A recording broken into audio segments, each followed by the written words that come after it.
Movie के start होते ही हमें स्टोरी नंबर 1 बताई जाती है, जो किंगडम ऑफ लॉन्ग थ्रिलिस में एक राजा और रानी की है। राजा जो कि अपनी रानी को बहुत प्यार करते थे और उनकी विश थी कि उनकी रानी हमेशा खुश रहे, लेकिन बदकिस्मती से रानी कभी मां नहीं बन सकती और इस बात को लेकर वो काफी सैड रहती थी। वैसे तो राजा पूरे किंगडम से डॉक्टर्स को बुलवाते थे कि वो रानी का ट्रीटमेंट कर सके, लेकिन किसी की समझ में भी कुछ नहीं आता और वो उनकी हेल्प नहीं कर पाते थे। फिर एक दिन राजा अपने महल में सर्कस वालों को बुलवाते हैं ताकि वो लोग उन्हें एंटरटेन करें और रानी का दिल भी बहल जाए। लेकिन सर्कस में आने वाले लोगों में एक औरत प्रेग्नेंट थी, जिसे देखकर रानी का मूड और भी ज्यादा खराब हो जाता है। काफी गुस्से में आकर अपने रूम में जाकर रानी चीजें तोड़ने लग जाती है। राजा अपनी रानी से प्यार करते थे और वो उन्हें यकीन दिलाते हैं कि उनके लिए वो कुछ भी कर लेंगे। और अगले दिन रात को महल में एक लंबा पतला बूढ़ा आदमी आता है जो ये क्लेम करता है कि वो इस मैटर में रानी की हेल्प कर सकता है। राजा उसे कहता है कि तुमसे पहले भी बहुत लोग आ चुके हैं और ऐसे ही दावा करते हैं, लेकिन कोई भी हमारी मदद नहीं कर पाया, तो तुम इतने यकीन के साथ कैसे कह सकते हो। तब वो आदमी उसे समझाता है कि ये पॉसिबल है, बस सवाल ये है कि तुम बच्चा लेने के लिए किस हद तक जा सकते हो। जिस पर वो कहते हैं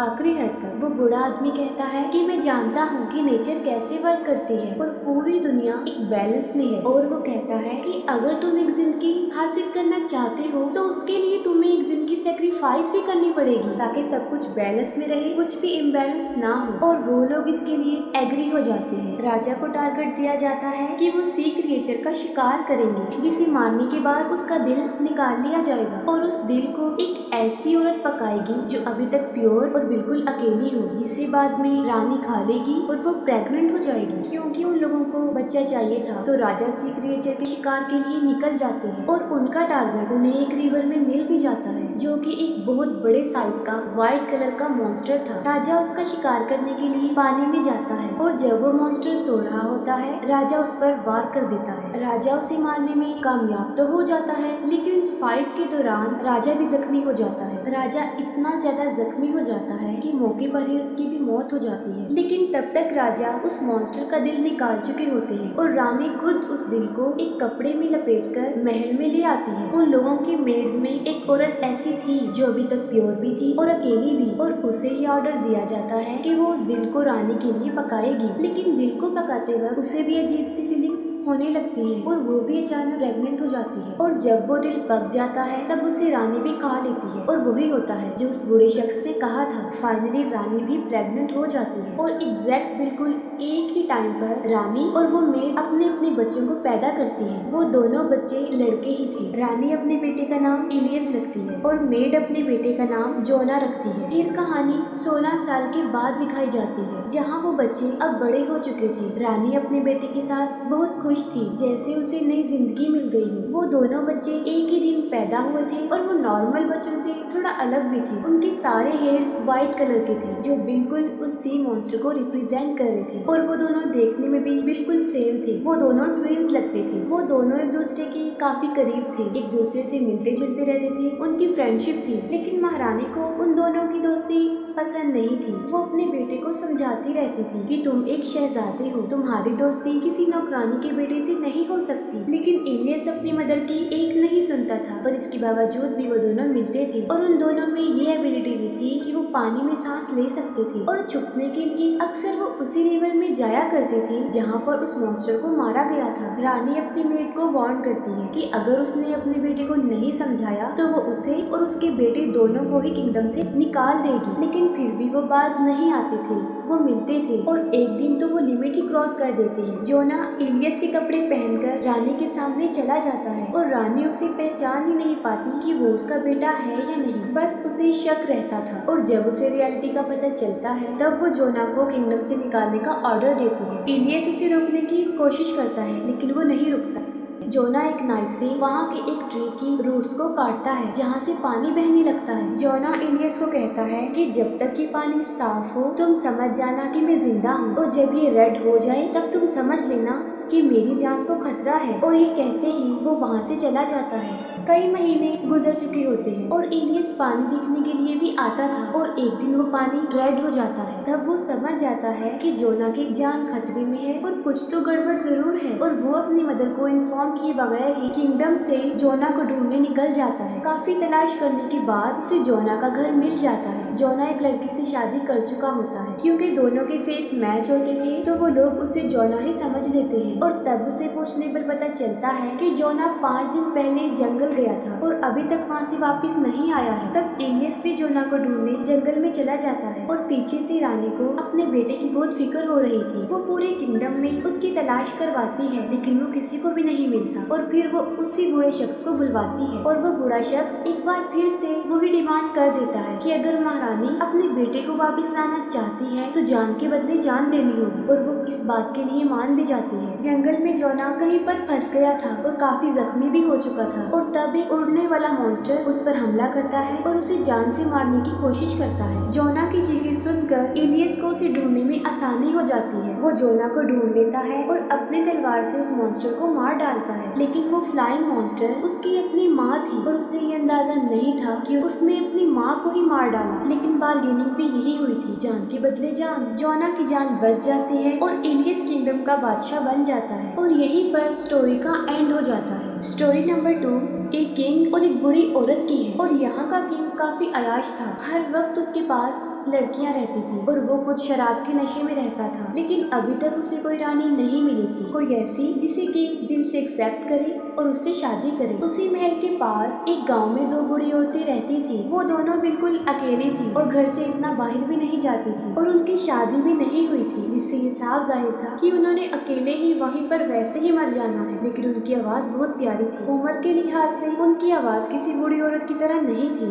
एक सुबह जब एक बूढ़ी औरत कोई गाना गा रही थी, तब उसकी आवाज राजा सुन लेता है। वो आवाज राजा को काफी पसंद आती है और वो इस आवाज को फॉलो करते हुए उसके पीछे जाता है। लेकिन वो बूढ़ी औरत अचानक से घर चली जाती है, जिससे किंग का उसे देखने का तजस्सुस और बढ़ जाता है, और वो सोचता है कि शायद ये खूबसूरत लड़की होगी जो कि मुझसे शर्मा रही है। उन बूढ़ी औरतों में एक का नाम डोरा और दूसरी का नाम इमा था। डोरा जो कि काफी चालाक और लालची भी थी, जबकि उसके मुकाबले में इमा जो थोड़ी सीधी सादी और डरपोक थी। और जब डोरा देखती है कि किंग उनके दरवाजे पर है, तो उसके दिल में लालच आ जाता है कि शायद अब उनकी किस्मत बदलने वाली है। इसके अलावा वैसे भी सारी जिंदगी उन्होंने अकेले ही गुजार दी थी। वो अंदर से ही किंग को कहती है कि आप 1 हफ्ते बाद आइएगा, मैं आपको अपनी बॉडी का एक पार्ट दिखाऊंगी। और ये सुनकर किंग समझता है कि शायद उसे उसका प्यार मिल गया है, लेकिन उसे नहीं पता था कि वो 2 बूढ़ी औरतें हैं। उम्र ढलने की वजह से उनकी स्किन भी लटक चुकी थी, लेकिन वो बहुत कोशिश करती हैं कि उनकी फिंगर्स जवान लड़की की तरह ही नजर आए। डोरा अपनी फिंगर्स पर कुछ हर्ब्स लगाती है, लेकिन इससे कुछ भी फायदा नहीं होता। वो अभी भी बूढ़ी औरत की ही उंगलियां लग रही थी, जिसे देखकर वो रोना शुरू कर देती है। लेकिन दूसरी तरफ इमा,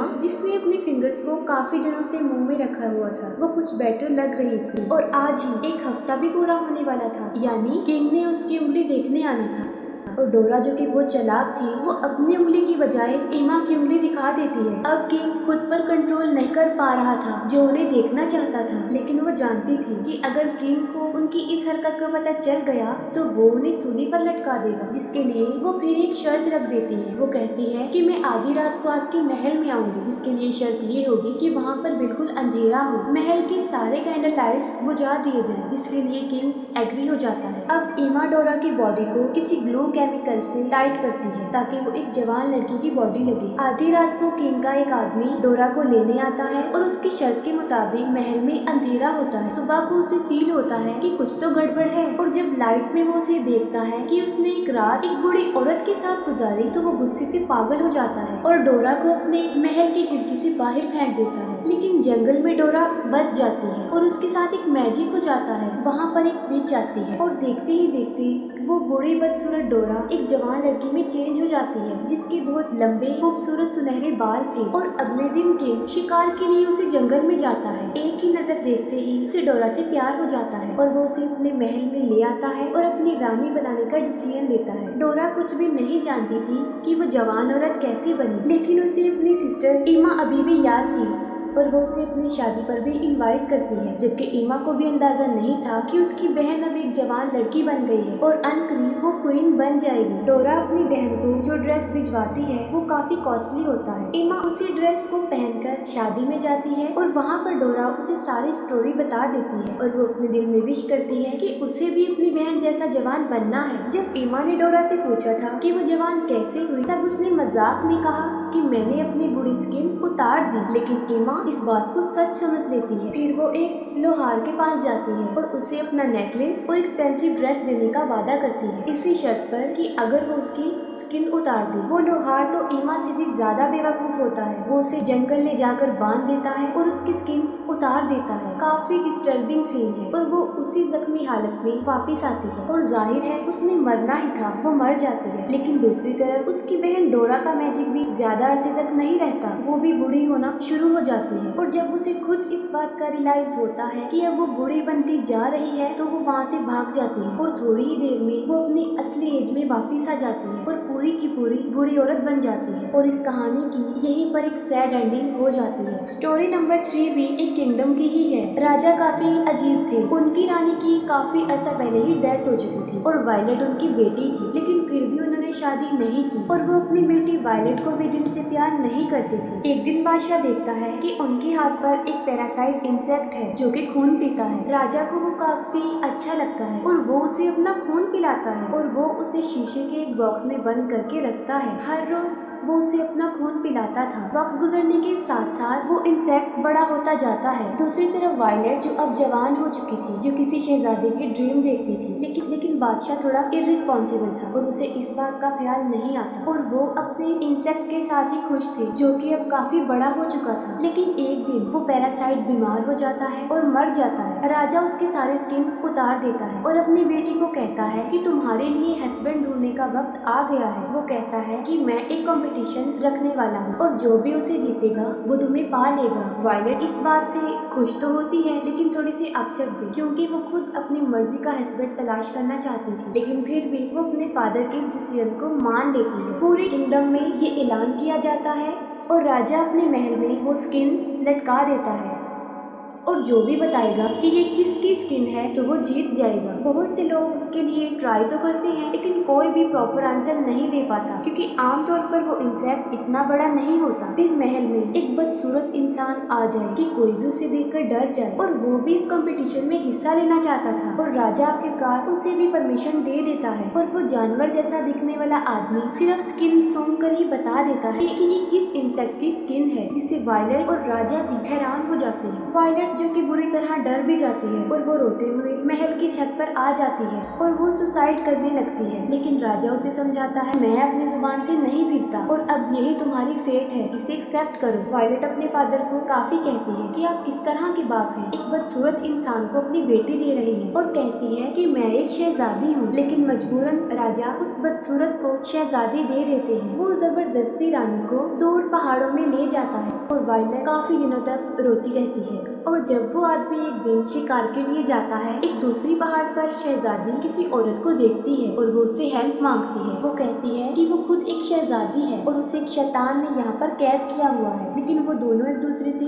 काफी दूर थी और वो औरत उसकी हेल्प नहीं कर पाती। और फिर वो औरत अपने बेटों को बुलाती है और वो एक रस्सी के सहारे शहजादी की मदद करते हैं, लेकिन अचानक से वो शैतान, वो आदमी भी वहाँ पर आ जाता है और रस्सी के सहारे वो भी उनकी तरफ जाता है। वो लोग रस्सी काटने में तो कामयाब हो जाते हैं, लेकिन रास्ते में वो उन पर हमला कर देता है और वायलेट के अलावा सबको मार डालता है। वो आदमी गुस्से से वायलेट को देखता है और वो उसे गले से लगा लेती है, जिससे उसका गुस्सा खत्म हो जाता है। और जब वो शैतान उसे अपने कंधों पर बिठाता है तो बड़ी चालाकी से वायलेट उसका गला काट देती है। वो शैतान वहीं पर मर जाता है। वो उसका सर काट कर अपने किंगडम में आ जाती है, जहाँ पर उसके फादर उसी इंसेक्ट की वजह से बीमार थे। खून में लथपथ वायलेट उस शैतान का सर अपने फादर के सामने रख देती है। राजा अपनी बेटी की जिंदगी के इस फैसले पर काफी सैड थे और अनकरीब उन्होंने मर जाना था। वायलेट एक बहादुर शहजादी बन जाती है और अपने फादर के बाद वो ही किंगडम की क्वीन बन जाती है। ये स्टोरी यहीं पर एंड हो जाती है और इसके साथ ही मूवी भी एंड हो जाती है।